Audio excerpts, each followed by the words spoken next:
We get to talk to a living legend, one of the greatest coaches in college sports history, and that is Coach Kim Mulkey. Her LSU women's basketball team currently 17-0, 2-0 in the SEC, fresh off a nice 10-point win over Auburn. That was not as close as the final score would indicate. Coach Mulkey, what's going on? How are we feeling here in this Tuesday frigid morning?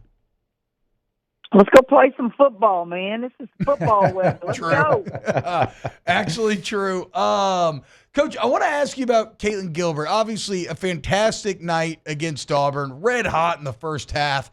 Another hyper-efficient scoring performance from her. And she was really the talk of the postgame. But I want to, when she was up on that podium, she alluded to the fact that when she was being recruited and everything, that there were a lot of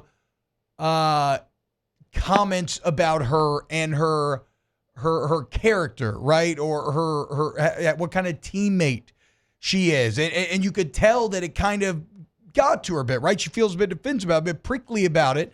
And so I wanted to ask you, how, when you, because you've done so good at this, when you have these players that have these strong personalities, or there's all these kind of ideas out there about who they are, how do you discern whether or not that player will be a good fit, and how do you get them to buy in?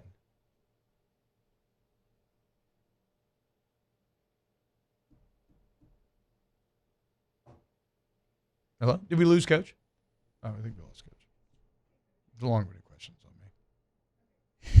I don't think that's the reason why.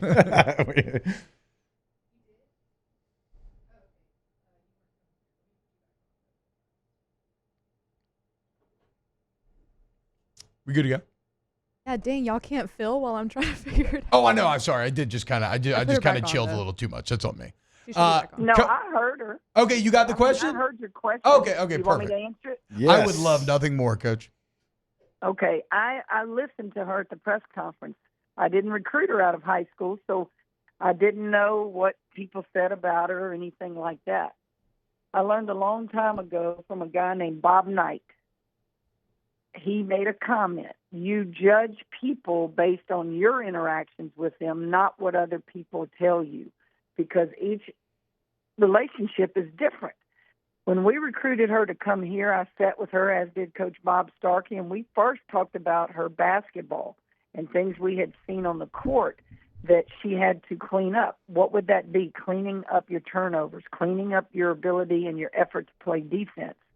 And I loved her response. She was very honest and said, I've never had to play defense. I've always, worried about the offensive end, and I'm going to make up for it on the offensive end. And so it was really a good conversation, a very honest conversation. I have since learned, like you guys are talking about, she does play with a little chip on her shoulder, and she feels disrespected by the things that were said in the recruiting of her and things that were not fair to her. I can tell you, I will coach kids that want to come play for me. My reputation precedes me on being the type of coach that will give you freedom on the floor, but there's going to be discipline and consequences. And when a young lady wants to come here, I have great respect for them until they make me lose that respect. There were so many people that said, don't take Angel Reese. She's a cancer in the locker room. Don't take Flage. She'll never pass the ball. Don't take this one. Don't take that one. I think those kids pretty much have branded themselves in a way where they can go out and make money and be set for life. Gilbert is a very quiet individual. She's not going to be the life of the party. In fact, when we gather, she's going to be the one that stands off to herself. She's on the floor watching and listening to everything that you say. And, she's just on the offensive end, I don't know that I've coached any better than her on being able to score the ball. Well, I mean, and it's funny you mentioned her kind of quiet nature, because she's definitely got like a brooding intensity. You can almost feel it rolling off into the chip on the shoulder you're talking about. And yes. And it's different. I mean, it's another very strong personality in a different way that you are getting to come into a cohesive unit. And I know you've talked a lot about, look, it's amazing what you can accomplish when Nobody cares about who gets the credit. But how do you take elite players that are always used to being the best player on their team from the time they're probably 7 years old on? How do you get them to buy into that philosophy? Is there a process? How's that work? Well, I always try to tell them, when we do good as a team, all the individual accolades will come. And truly, what is your why? Why are you at LSU? Why are you playing for Kim Mulkey? What did you come here to do? We don't care about leading the country as an individual in scoring. We don't care about all that. What we care about is championships. And obviously that championship caught your eye, or you wouldn't have been interested in us. And I just try to make them understand that when we all play good and we win championships, everybody eats. They love to hear that. Let's go eat. Everybody eat. And so I've tried to make them understand. I think Morrow, I'm going to use her as an example. She spends 2 years at DePaul, won every individual award there was, freshman of the year, leading this, got this, won this. She said there was something missing. And she said what was missing was an opportunity to go to the NCAA playoffs and see how far we can go and to know how that feels. And she just wanted to experience how that felt. And what an unselfish comment. And you see now she's one of the top rebounders, double-doubles in the country as an undersized post player. And she's just a great example of unselfishness. Coach, we talk a lot of times about, the atmosphere inside the PMAC, and going back to that Auburn game, you had over 11,000 people in the building. There was a Kim Mulkey lookalike contest during the game as well, so you had the fans interacting. I mean, what is it like for you to know, where it was when you got here to what it is right now as far as the fan buy-in? Well, I remembered going all around Baton Rouge and the surrounding areas, and I said, guys, there's lots of season tickets to be had right now, good season tickets. And I said, I'm going to tell you, you better get them now, because those season tickets you're going to want, you're not going to be able to get them later. And I know that sounds arrogant somewhat, but I know how to sell a product, a good product. I knew that I was from this state and I could get guys and people who didn't give a rip about women's basketball to come, and they have, and they bought those season tickets. What I did not take into account was this Queen of Sparkles and the glitter and the jackets and all that. I've never worn anything like that in my life, and I got talked into it, and I kept saying, no, no, no, no, no, and then they hit me up at a weak moment. We all have those weak moments. And they said, Coach, you said your goal was to sell tickets and to take one for the team. And I'm telling you, people who don't care about sports or even understand women's basketball, the fashionistas, they will come just to see what you're wearing.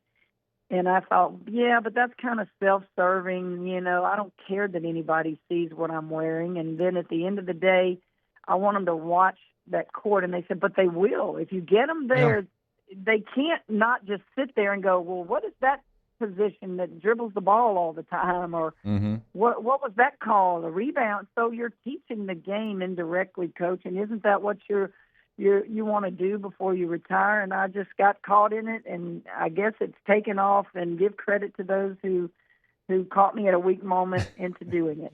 Well, but you're empowering a lot of, I think, young women as well. And I mean, just looking at all the little girls and everybody else in the crowd, like, you're empowering them that you can be beautiful and to do that and still be a great athlete, right? Like, you can combine these things that in the past sometimes maybe people felt like you could not. I mean, it has to be pretty surreal looking out there and seeing all of those sequins and all that glitter, because it was pretty insane looking just on the broadcast, and I mean, it lit the internet aflame earlier this week.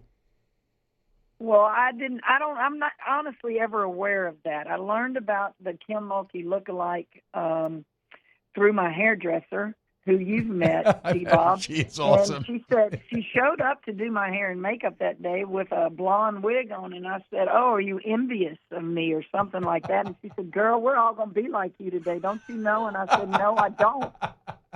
And so that's how I learned of what they're doing, and I know they did it last year, but they don't come ask me. You know, if it's something that they feel like is a great promotion, they will do it.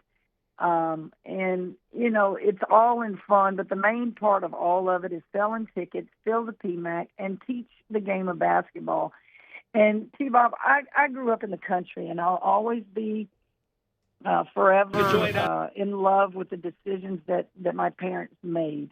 My mother allowed me to play ball with the boys. She said, go out there, get hurt, get bloody, do what you want to do if that makes you happy. But we're going to go shopping to Godshaw's every summer. We're going to get you some nice clothes to wear to school. And you're going to, you know, I mean, she taught me about life, and she just taught me you can do so many things. It's not just be the little tomboy from Tickfall, Louisiana.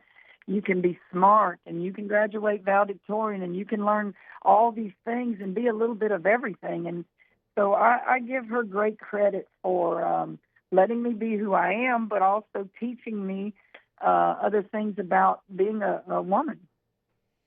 No question about that. That's fantastic, Coach. I do want to ask you about your upcoming game against a program that I know you respect a ton in Tennessee, number 16 in the country. They're 13-1. They just had their first loss their last game against Oklahoma. It was a 1-point defeat, 87-86, so a high-scoring game as well. What do you see right now with this Tennessee team, you know, kind of knowing that they've been successful to this point and they've really been going in the right direction over the last couple, you know, of years since they made a change there?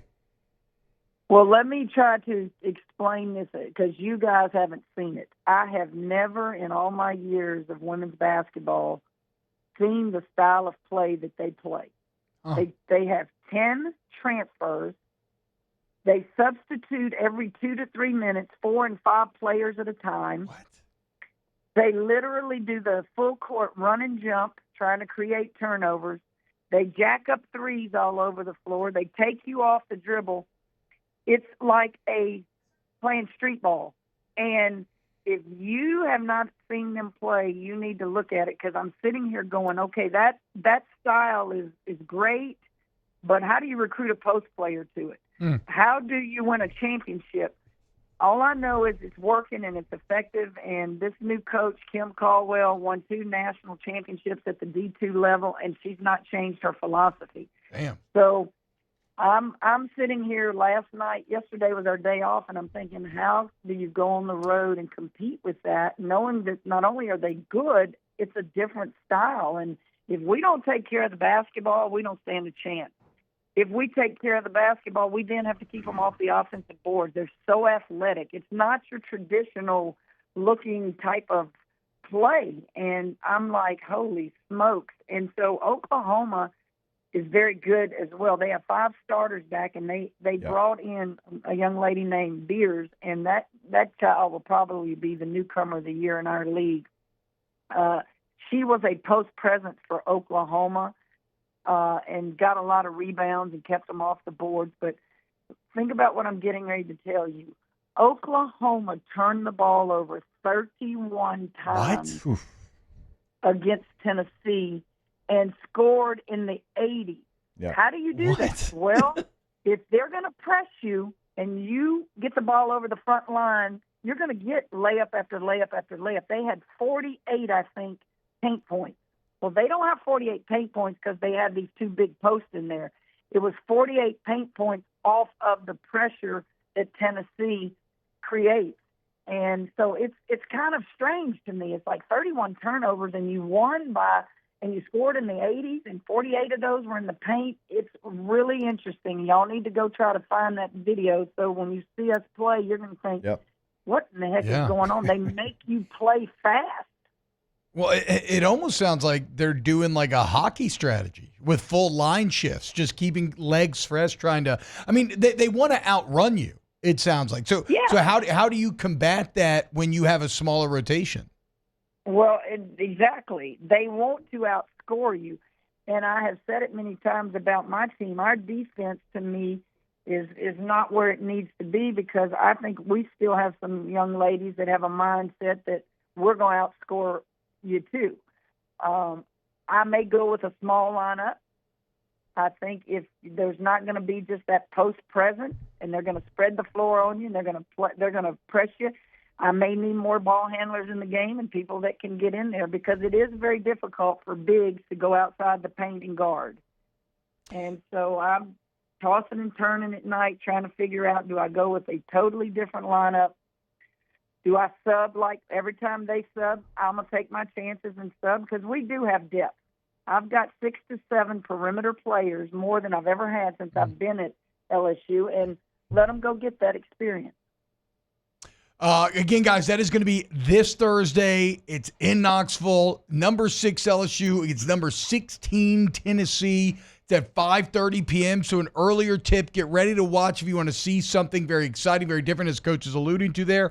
Coach Mulkey, we cannot thank you enough for coming on with us every single Tuesday. And the last outfit, too, was just incredible. I've never seen anything like it. I know. We played Tennessee twice. That's really unique. So we play them there Thursday, and then they have to come back here. So it'll be interesting little 2 games when we play them, because that style is something everybody needs to go see. And I just hope that we can handle the ball and compete with them, because I know we're ranked higher, but I have to tell you, they may be the favorite. Damn. There you go, guys. Thursday at 5:30. Get ready to lock in. Coach Mulkey, thank you so much.